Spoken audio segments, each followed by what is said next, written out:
40 के बाद weight loss मुश्किल क्यों होता है? ये बहुत सवाल कॉमनली मुझसे पूछा जाता है कि मेरा वेट पहले मैंने 30s में कम किया था, आराम से हो गया था, लेकिन अब 40 के बाद फिर से कोशिश कर रही हूँ, लेकिन हो नहीं रहा। हाय, आई एम डॉक्टर वंदना, मैं वेट लॉस और लाइफ़स्टाइल मेडिसिन कंसल्टेंट हूँ और आज हम बात करेंगे कि ये जो प्रॉब्लम आती है कि 40 के बाद वेट लॉस क्यों नहीं होता और 30s में तो हो रहा था, उसके बारे में आज डिस्कस करेंगे कि क्यों ऐसा होता है।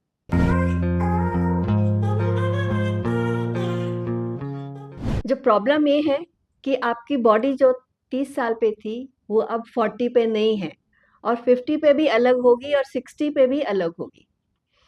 क्या चेंजेस आएँगे? आपके हॉर्मोन्स बदल गए हैं, आपका मसल मास कम हो गया है, आपका इंसुलिन रेजिस्टेंस बढ़ गया है। तो इन कारणों से आपकी बॉडी वो नहीं है जो 30s पे थी। इसलिए जब वो वही काम करते हो जो आप 30 साल में कर रहे थे, वो अब काम नहीं करेगा जब आप 40 के होते हो। तो आज हम बात करेंगे 5 ऐसी चीज़ों की, जिसकी वजह से आपका वेट स्टक है 40 पे। आप बहुत कोशिश कर चुके हैं, आप वॉक भी कर रहे हो, आप डाइट भी कर रहे हो, आपने अलग-अलग गूगल से निकाल के डाइट फ़ॉलो करी, लेकिन आपकी कुछ फ़ायदा नहीं हो रहा। तो सबसे पहला पॉइंट है आपका फ़ोकस कहाँ है? आपका फ़ोकस है वेट लूज़ करना है, वेट लूज़ करना है।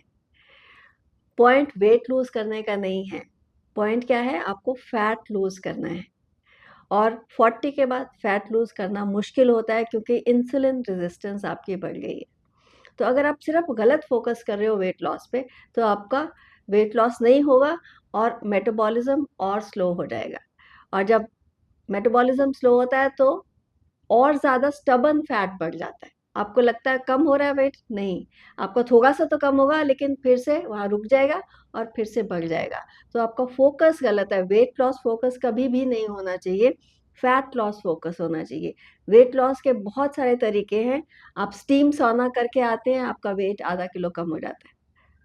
आप बीमार होते हो, हफ़्ता आपको फ़ीवर होता है, आपका वेट 1 किलो कम हो जाता है। 15 दिन खाना नहीं खाते, फ़ास्ट करते हैं, आपका वेट कम हो जाता है, लेकिन फिर से बढ़ जाता है।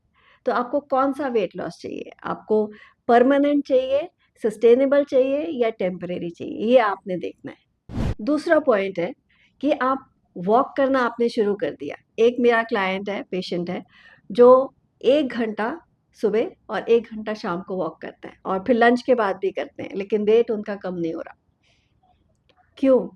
क्योंकि वेट लॉस के लिए वॉक आंसर नहीं है। वॉकिंग अच्छी है, लेकिन वॉकिंग सिर्फ़ वेट को मेंटेन करने के लिए, वेट लूज़ करने के लिए वॉकिंग नहीं है। सो आफ्टर 40 क्यों नहीं वेट लूज़ होता आप वॉक करते हैं तो? उसका रीज़न ये है कि 40 के बाद आपके मसल मास कम हो गए और मसल मास कम हो गया है तो आपका मेटाबॉलिज़्म और स्लो हो गया है, तो आपको क्या करना है? आपके मसल्स को बनाना है और वो कैसे बनेंगे? वॉक से नहीं बनेंगे। आपको हफ्ते में 3 से 4 दिन स्ट्रेंथ ट्रेनिंग करनी पड़ेगी। आप वेट्स लेके चलिए, वो भी एक तरह की स्ट्रेंथ ट्रेनिंग है। आप 1-1 लीटर की बॉटल पानी भर के दोनों हाथों में चलिए या पैरों में आप वेट्स बाँध के चलिए, दैट इज़ स्ट्रेंथ ट्रेनिंग। खाली वॉक से नहीं होगा, चाहे आप 2 घंटे, 4 घंटे कितना भी वॉक करें, आपको मसल मास बनाना है ताकि आपका मेटाबॉलिज़्म फ़ास्ट हो जाए, तभी आपका फैट लॉस होगा। तीसरा पॉइंट, कम खाना। जब आप कम खाते हो तो कैलोरीज़ कम करते हो, कार्बोहाइड्रेट कम करते हो, खाना कम करते हो, थोड़े दिन आपका वेट लॉस होता है। 1-2 किलो आपका वेट लूज़ हो जाएगा, लेकिन फिर वो रुक जाएगा। क्यों? क्योंकि कम खाने से आपका मेटाबॉलिज़्म और स्लो हो जाएगा, आपका फैट लॉस बर्न होना और स्लो हो जाएगा, आपकी बॉडी चली जाती है सर्वाइवल मोड में। सर्वाइवल मोड क्या होता है कि आपकी बॉडी उतना ही खर्च करती है, उतनी ही कैलोरीज़ बर्न करती है जितनी उसको ज़रूरत है। बाकी वो कंज़र्व करके रखती है क्योंकि आप खा नहीं रहे। तो ये नेचर का नियम है, ये नेचर का रूल है कि जब आपके पास कम होता है तो आप खर्च भी कम करते हो। तो इसलिए जब आप कम खाते हो तो आपकी बॉडी वेट को, फैट को पकड़ के रखती है, वो जाने नहीं देती। तो कम खाना आंसर नहीं है, सही खाना आंसर है। चौथा पॉइंट है हम अपने हॉर्मोन्स को इग्नोर करते हैं। 40 के बाद बहुत सारे हार्मोनल चेंजेस होते हैं। थायराइड में चेंजेस हो रहे हैं, कॉर्टिसोल में चेंज हो रहा है, आपके इंसुलिन रेजिस्टेंस में चेंज हो रहा है, आपके एस्ट्रोजन, प्रोजेस्टेरॉन लेडीज़ में और टेस्टोस्टेरॉन मेल्स में ये चेंजेस हो रहे हैं हमारी बॉडी में और हम उसको इग्नोर करते हैं। आपको टेस्ट रेगुलर साल में एक बार टेस्ट कराने ज़रूरी हैं इनके, ताकि ये पता रहे आपको कि क्या आपके हार्मोन्स चेंजेस हो रहे हैं, और अगर कोई क्लिनिकल मेडिकल कंडीशन अंडरलाइंग है तो उसको हमने करेक्ट करना है और मेडिसिन, राइट मेडिसिन उसके लिए लेनी है। जो 5वां पॉइंट वो सबसे इम्पोर्टेंट है, मैं उसको सबसे इम्पोर्टेंट इसलिए मानती हूँ कि ये माइंडसेट का गेम है। आपके माइंडसेट में क्या रहता है कि फटाफट वेट लूज़ करें, फटाफट, जल्दी से जल्दी रिज़ल्ट आ जाए। नहीं, आपको कौन से रिज़ल्ट चाहिए? जल्दी चाहिए या सस्टेनेबल चाहिए? वेट लॉस ऐसा नहीं होना चाहिए कि आप वेकेशन पे जा रहे हो, जैसे जब भी आप घर से बाहर जाते हो, घूमने जाते हो तो घर तो वापस आते हो। वेट लॉस ऐसा नहीं होना चाहिए कि आप गए, वेट लूज़ किया, फिर वापस उतने ही पे आ गए। बिफ़ोर आप 80 किलो थे, अब आपने 70 किलो कर लिया और उसके बाद देयर आफ्टर आप 90 हो गए। आपको ये नहीं चाहिए, आपको एक सस्टेनेबल वेट लॉस चाहिए, आपको क्रैश डाइटिंग नहीं करनी है। क्रैश डाइटिंग कभी आंसर नहीं होता, आपका माइंडसेट सही रहना चाहिए, आपका गाइडेड प्रोग्राम आपके पास होना चाहिए। एक्सट्रीम प्लान्स आपके पास नहीं होनी चाहिए, जो गूगल देख के लोग नॉर्मली अपना डिसाइड करते हैं कि ये प्लान ले लें, ये प्लान, आपका पर्सनलाइज्ड एक प्लान आपको ज़रूरत है उसकी।